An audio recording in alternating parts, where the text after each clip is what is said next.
Si tu ne savais pas que le forum de Davos avait déjà eu lieu, me voici pour t'en parler brièvement. Et si tu ne sais même pas ce que c'est, pas de souci, je vais te l'expliquer rapidement.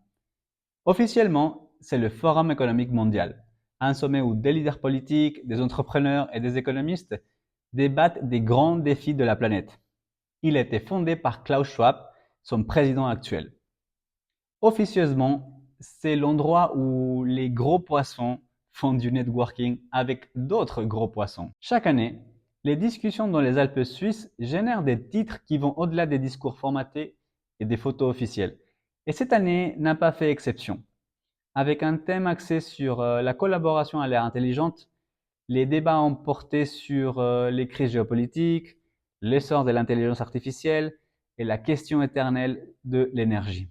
Mais ce qui a vraiment fait bouger les lignes, c'est la fracture grandissante entre ceux qui veulent préserver le statu quo et ceux qui militent pour un changement radical.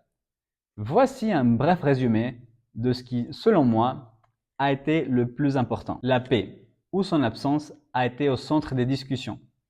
Trump s'est proposé comme médiateur pour un cessez-le-feu avec Poutine. De son côté, l'Iran, il a laissé entendre qu'il pourrait renégocier son accord nucléaire. Ces tensions révèlent non seulement un basculement des équilibres de pouvoir, mais elles ont aussi des conséquences économiques majeures. Dans ce contexte, Trump a réaffirmé sa politique America First, évoquant une possible consolidation bancaire et de nouvelles régulations qui pourraient redéfinir le système financier. Par ailleurs, l'avenir des crypto-monnaies était sur la table. Tandis que les États-Unis cherchent à se positionner comme un refuge sûr pour les investisseurs numériques, l'Europe peine avec sa crise économique et la Chine ajuste sa stratégie pour rester compétitive. L'intelligence artificielle était une fois de plus la grande star du forum. Les géants de la tech ont clairement indiqué que l'automatisation des tâches répétitives n'en est qu'à ses débuts. Mais au-delà de l'enthousiasme pour l'innovation, certains ont tiré la sonnette d'alarme.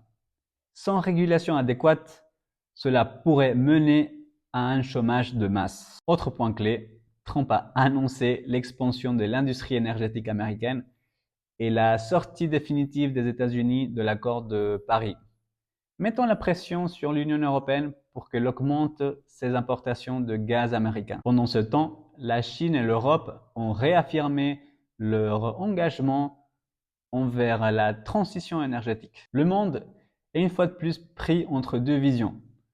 Les énergies fossiles d'un côté et les énergies renouvelables de l'autre. Un autre protagoniste du forum de Davos cette année, Javier Milei, le président argentin. Fidèle à son style, il est arrivé à Davos pour bousculer les codes. Dans un discours incendiaire, il a dénoncé les politiques économiques qui, selon lui, ont échoué partout dans le monde. Son message était clair. Dire la vérité aux citoyens et ne pas céder aux absurdités promues par les forums internationaux. Autrement dit, il a balancé ses critiques en face de son auditoire. Il a également averti que les responsables des crises devront rendre des comptes et qu'il n'y aura aucun répit pour ceux qui ont soumis la population et tenté de la censurer. D'après Milei, il est temps que les citoyens deviennent adultes et affrontent la réalité.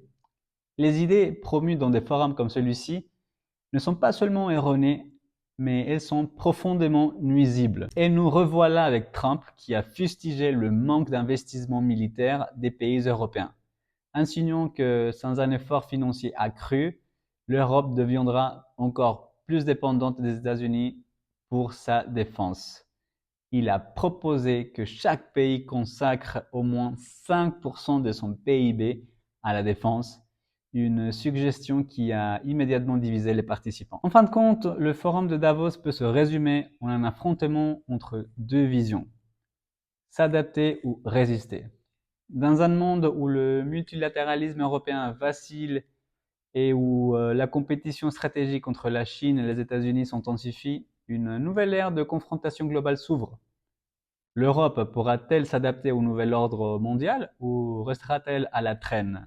C'est une bonne question. En conclusion, Davos a été bien plus qu'une simple série des discours policés et d'accords de couloir.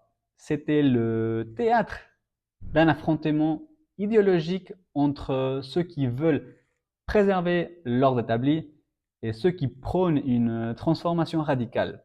Avec Trump et Milley en vedette, les débats sur l'intelligence artificielle, la régulation financière et l'énergie, une chose est claire. Le monde est en train de changer. La question est, dans quelle direction? Et voilà, c'est tout pour cette vidéo. Si vous êtes arrivé jusqu'ici, j'espère que cela vous a plu. N'oubliez pas de liker la vidéo et de vous abonner. Il ne me reste plus qu'à vous dire bonne journée, remplie d'harmonie et que l'économie vous sourit. Allez, à la prochaine. Bisous!